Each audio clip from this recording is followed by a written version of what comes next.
ભારતની આઝાદી વિશે સમજશું, બરાબર? શીખશું. પહેલા આપણે મને એમ કહો કે આપણે ક્યાં રહીએ છીએ? આપણા દેશનું નામ કોઈને આવડે છે? આપણા દેશનું નામ શું છે? ભારત. Very good. તમને બધાને દેશનું નામ આવડે છે? ભારત. કયો ભારત આપણો દેશ છે? આપણો ભારત દેશ છે. હા, આપણો દેશ કયો? ભારત. અદબ પલટી. આપણો દેશ ભારત, બરાબર? ભારતને બીજો કયા નામે ઓળખાય? ઇન્ડિયા. ઇન્ડિયા. જો આ આપણો ભારતનો ઝંડો છે. આ આપણો ભારતનો ઝંડો છે. એમાં સૌથી પહેલા ઉપર કયો કલર છે? કેસરી. કેસરી કયો? કેસરી. બધાને બતાવીશ ને? કેસરી કલર. પછી નીચેના પટ્ટામાં કયો કલર છે? સફેદ. કયો? સફેદ. સફેદ કલર. કયો કલર? પછી નીચે હાવ નીચે લીલો. કયો? કેસરી, સફેદ ને લીલો. આ આપણો ભારતનો ઝંડો છે. ઝંડો છે, બરાબર? જો હું તમને લોકોને એક વાર્તા કહું. પહેલા તો આપણો દેશ ભારત. ભારતને બીજા કયા નામે ઓળખાય? ઇન્ડિયા. ઇન્ડિયાની અંદર આપણે ક્યાં રહીએ છીએ? આપણા જિલ્લો ગુજરાત. જિલ્લો આપણો ગુજરાત. જિલ્લો આપણો ગુજરાત. ગુજરાત.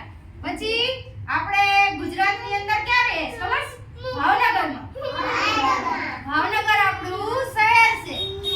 શું છે? શહેર. ભાવનગર ભારત. ભારતની અંદર ગુજરાત. ગુજરાતની અંદર ભાવનગર. ભાવનગરની અંદર આપણે ક્યાં રહીએ છીએ? આનંદનગરમાં. ત્યાં આનંદનગર ખેડૂતવાસમાં આપણે રહીએ છીએ, બરાબર? હવે તમને લોકોને હું એક વાર્તા કહું. આપણે દેશ હતો ને, આપણો દેશ, ઈ પહેલા સોને કી ચિડિયા કહેવાતો. શું કહેવાતો? સોને કી ચિડિયા. આપણા દેશ આગળ ઘણા બધા હીરા, મોતી, માણેક ને સોનું ને ચાંદી ને એ બધું હતું. આપણા દેશમાં બહુ બધા રાજા મહારાજા રહેતા હતા. કોણ રહેતું હતું? રાજા મહારાજા બધા રહેતા હતા. પછી ઈ રાજા મહારાજાના બધું આપણું બધા આપણી આગળ બધા હીરા મોતી ને બધું હતું કે નહીં, ઈ જોઈને અંગ્રેજોને લાલચ આવી. ઈ લોકો આપણા દેશમાં વેપાર કરવા આવ્યા. પછી આપણું બધું હતું ને ઈ બધું એને એનો કબજે કરી લીધું. એને બધે એનું લઈ લીધું. ઈ બધું આપણું લઈ લીધું ને આપણે ધીરે ધીરે કરતા કરતા આપણને ગુલામ કરી દીધા. શું કરી દીધા? ગુલામ કરી નાખ્યા. ને આપણી આગળથી બધું લઈ ગયા.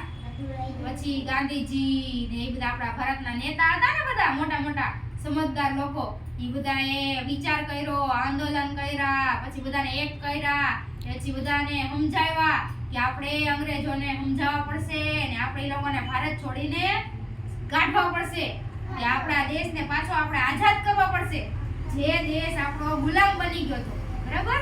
પછી ઈ લોકોએ બધા એક થઈ ગયા, ભારતની દેશની જનતા, પછી આ બધા નેતા, સુભાષચંદ્ર બોઝ ને ગાંધીજી ને સરદાર વલ્લભભાઈ પટેલ ને આ બધા નેતા હતા.